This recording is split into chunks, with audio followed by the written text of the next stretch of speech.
Welcome everyone to Already Cancelled. I am Peter. Joining me as always is Tara, and we are going to talk about the Twilight Zone, Season 2, Episode 27. It's called The Mind and the Mar. So, full spoilers for the episode as always.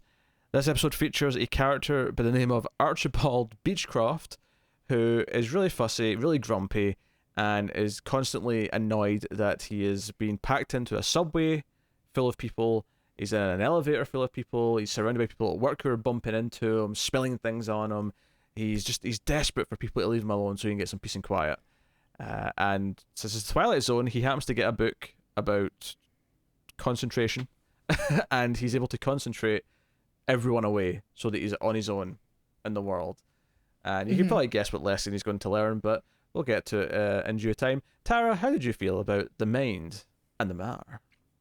I actually did not really like this one that much. I don't think it's a bad episode. I just didn't really like it. Like, I thought the premise was kind of lazy. I thought like how he gets the book and stuff was a little bit, I don't know. I didn't think it was really all that good. And it suffers from like the Planet of the Apes sequel mask scene. Oh yes! Oh god! That was, which was entertaining, but it was funny because it was bad. But it was this thing where, I mean, we'll get to it. But let's just say there's some dodgy masks. There's some dodgy masks. And I don't know. Like, I understand what they're going for, and that's why I don't think it's a bad episode. I just didn't really enjoy it very much. I don't think it's bad either. I don't think it's very watchable. I kind of agree though. It feels like we've done some similar themes before. We've definitely had characters who end up with the world to themselves. It's making a slightly different point with it this time though, but it's a really obvious point. It's like the most obvious point they could make, and I feel like the ways in which they kind of express it once he's on his own, I don't know, like him talking to like a reflection of himself who's kind of in a TV screen or on like a mirror or whatever. Like, it just felt really oddly.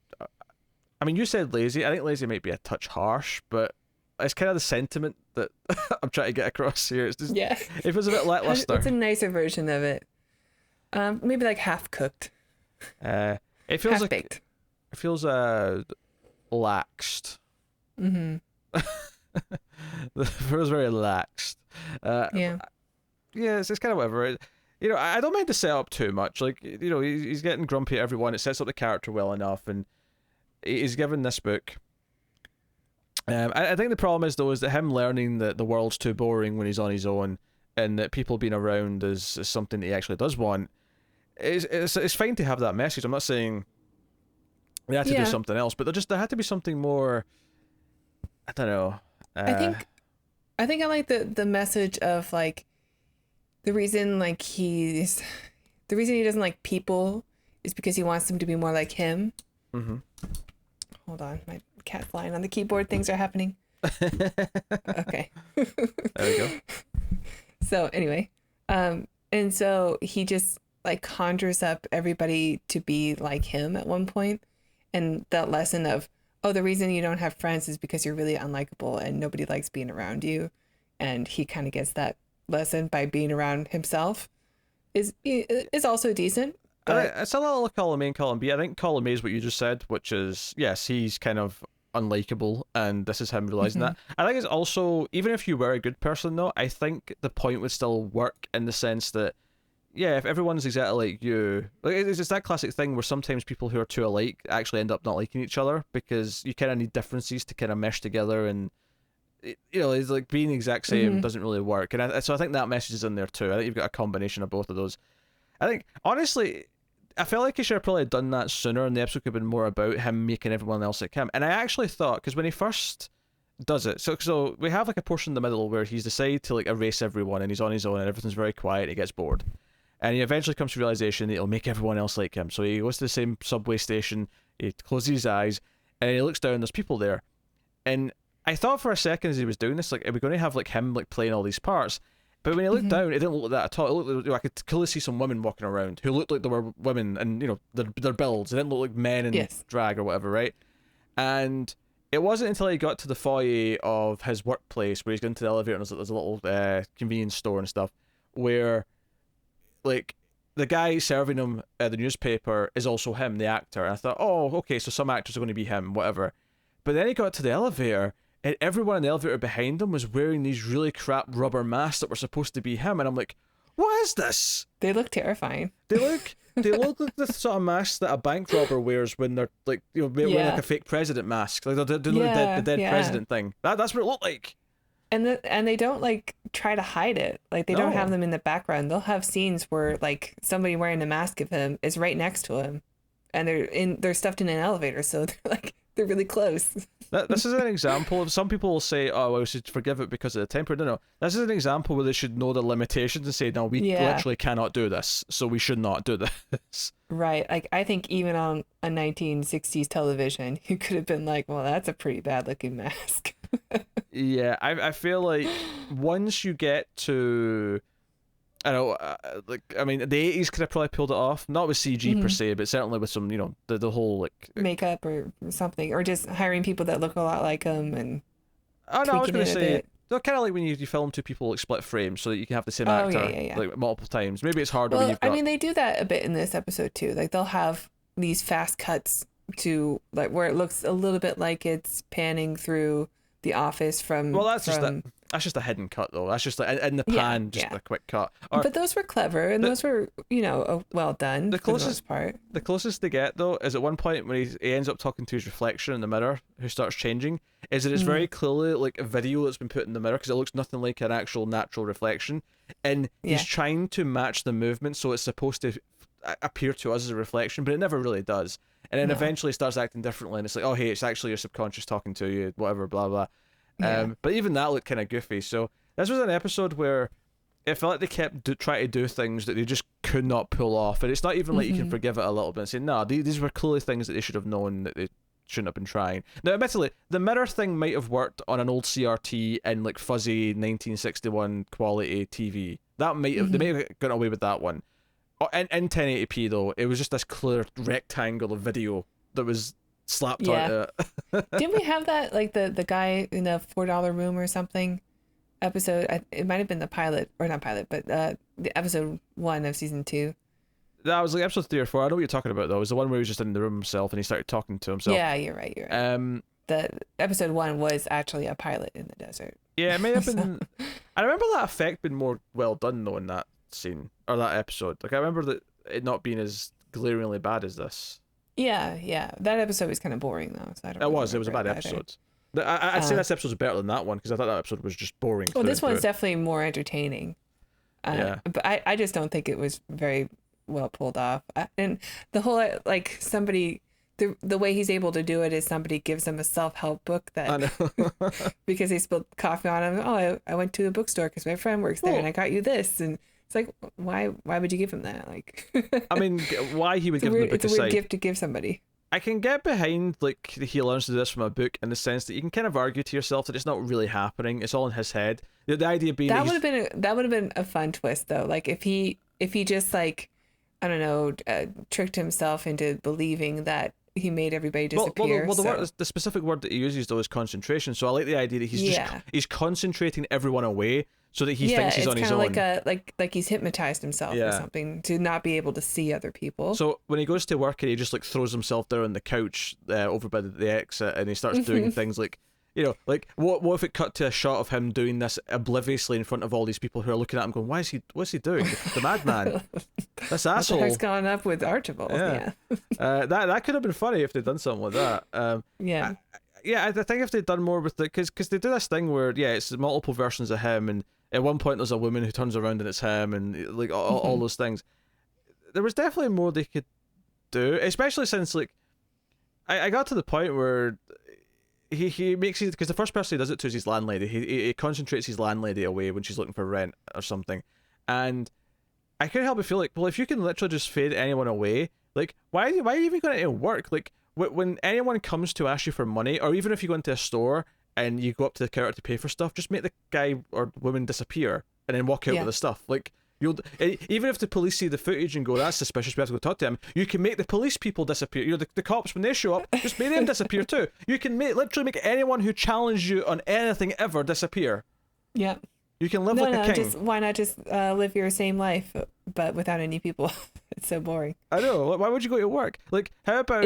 It seems like pretty pretty odd that he would go from like making people disappear in the morning to talking to his reflection talking back to him that evening. Like, it's pretty quick. Because I also feel like that would have gotten the point across better. Because if he went to do something fun, because he could do anything he wanted because he had this power now. If let's say he went to like a theme park or he went somewhere else and he's like, I don't have to pay to go in, I can just make people disappear and just do whatever I want. Like if he did all stuck on a ride or something.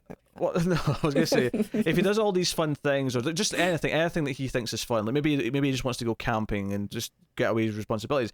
If the point is ultimately that all these fun things that should be delightful and exciting because he's always wanted to do them are actually not that great alone. Like that's where he can feel the loneliness. Him realizing that he feels lonely because the other people who work with them when he's bored anyway because he's at work aren't there. It's kind of a weird way to learn that lesson. Yeah, I agree. Because I mean, even when there's people there, I mean, you're at work. Like, you know, it's just a boring office job. You're not really doing anything exciting. No, yeah, it's not. Yeah, it's not the best episode. I don't know. It's not the worst. Also, it's just. Yeah, it's watchable. I just didn't really like it. Yeah. No, I think that's fair. I think it's fair. Some goofy effects. I mean, the actor's okay for the most part. That's almost always the case with these. I think with this show, though. That's maybe the other problem, though, is at the end when he's nicer to the guy who dropped the coffee on him.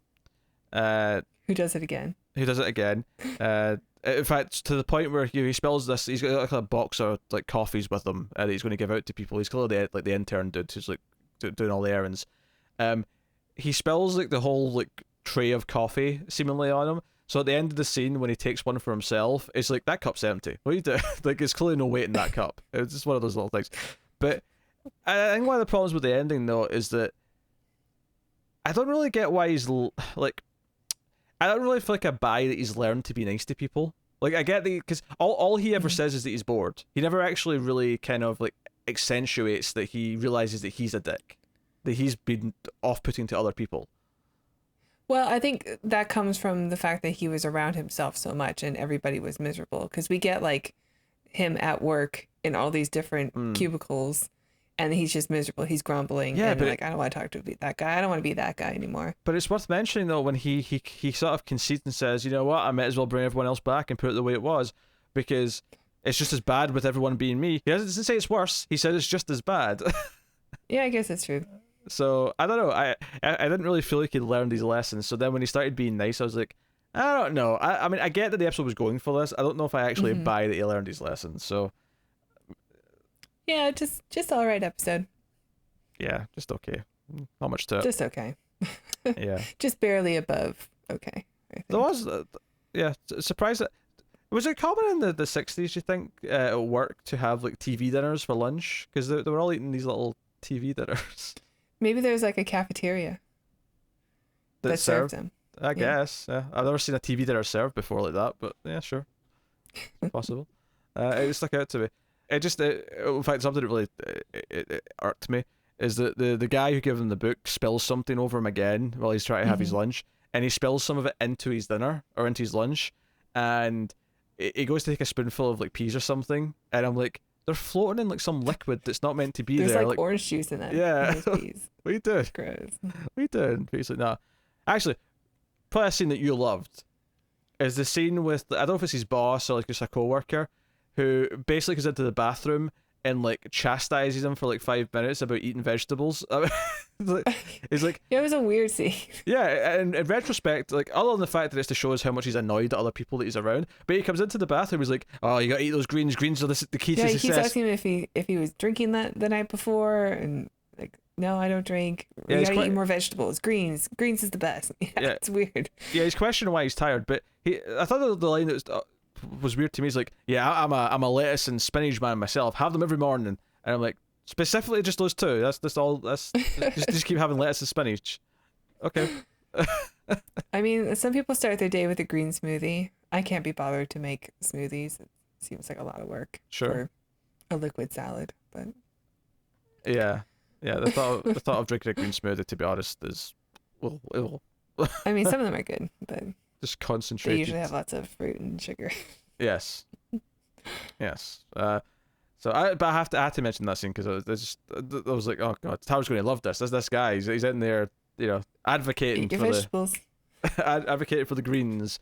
I mean, really aggressively, those two specifically, but still. Yeah, it was odd. It was an odd scene.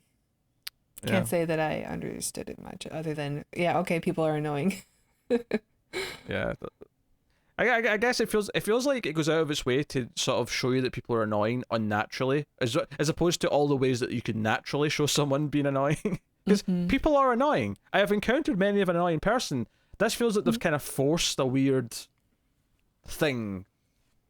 I don't know. Yeah, it's almost like they're going for Ned Ryerson feel from Groundhog Day. Like, that's a good example of an annoying person. Yes. Not that they would have been going for that, since that was way later. Oh, of course, yeah. But that type of person. Yeah, Connor's another example. So, end of the episode, of course, Rod Serling does come on and tell us about next week's episode. And it's a very famous episode. The title was instantly recognizable. It's called "Will the Real Martian Please Stand Up?" I'm excited. Now, I've got a question. Did this phrasing come from something before this, or is the Eminem song based on this title? I don't know about Slim Shady. I don't know.